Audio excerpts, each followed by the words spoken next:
Flexing mga ka-sunshine, limpyo na ang garden pagbalik. Ilaha lang manggug kanang kuanan. Ang mga kuyas kay di sila kabalo o ang mga tawo nag-adto diri. Nga naa ay diri mga tinanom. Karon syaro pa magdi pa sila maulaw ana.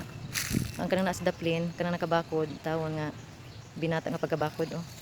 Wala lang. Walang goy panahon kaayo nga magkuan kaayo og time ba. Pero at least limpyo na.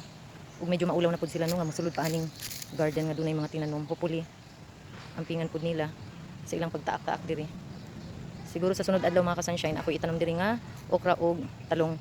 Butang na lang ako siya barikada ug okra ug talong kay para at least maulaw pud sila gamay mosulod. Kana mga ka-sunshine. Ug nahuman ang pagpanglimpyo pagpamunit sa liso sa or sa bunga sa Gemelina. Ug ang mga dahon, diron ta na ako tanggalon ang mga dahon kay nakabalo ko fertilizer pud na siya. Pero kaso lang kay murag gubot kay tan-awon. Ug di na ako tanggalon.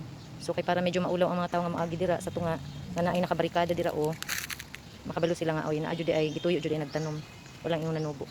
So kana lang mga ka-sunshine ang flex sa ato ang sa akong mini garden. Thank you and God bless everyone.